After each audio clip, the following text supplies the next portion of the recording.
پاکستانیوں، فواد چودھری نے ایک بات کی ہے اور ہم آپ کو فواد چودھری کو جواب بھی دیں گے، تو آپ پہلے فواد چودھری کی بات سنیں اور پھر ہم جو ان کو جواب دینا چاہتے ہیں وہ بھی سنیں۔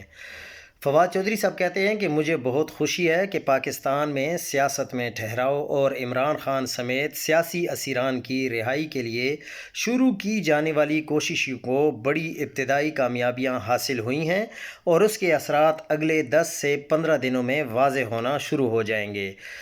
عمران اسماعیل اور مولوی محمود اور فواد چودھری یہ کوشش پاکستان کے سیاسی استحکام کے لیے کر رہے ہیں۔ انشاءاللہ وہ وقت قریب ہے جب فاصلے کم ہوتے نظر آئیں گے۔ پاکستان کے سیاسی استحکام اور طویل المدتی ترقی کے سفر کے لیے سیاسی تلخیاں کم ہونا ضروری ہیں۔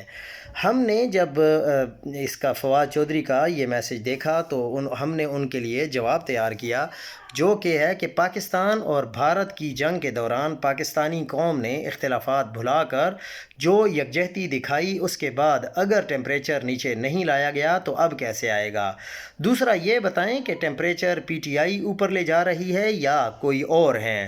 میرا خیال ہے کہ آپ کا بنیادی نقطہ ہی غلط ہے۔ آپ ٹیمپریچر بڑھانے والوں کے بجائے انصاف مانگنے والے مظلوموں کے پاس جا رہے ہیں کہ حق مت مانگو، انصاف مت مانگو، کیونکہ تمہاری طرف سے آئینی حقوق مانگنے سے ٹیمپریچر اوپر جاتا ہے۔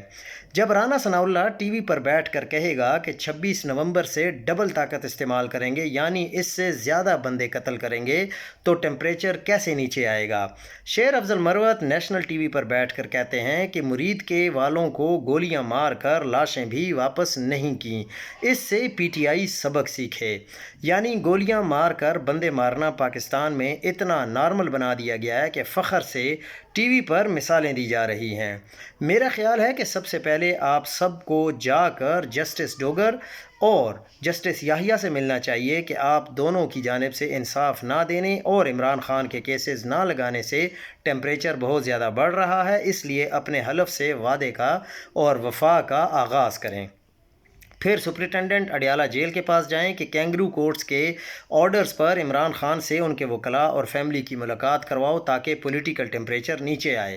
پھر آپ سینٹ اور قومی اسمبلی جائیں اور ان کو کہیں کہ اپوزیشن لیڈرز کے نوٹیفیکیشن کرو۔ اس میں ابھی میں نے 26 نومبر اور مرید کے کی تحقیقات، 8 فروری کے مینڈیٹ کی واپسی سمیت اصل ایشوز لکھے بھی نہیں ہیں اور آپ کے سامنے رکھے بھی نہیں ہیں۔ پہلے آپ تینوں چھوٹے موٹے 3-4 کام کروا کر ہمارا ایمان پختہ کریں کہ آپ واقعی پولیٹیکل ٹیمپریچر نیچے لا سکتے ہیں، تو پھر ہم آپ سے مزید فرمائشیں کریں گے۔ ابھی آپ سے متعلق تاثر یہ ہے کہ آپ صرف نومبر ٹپاؤ پلان پر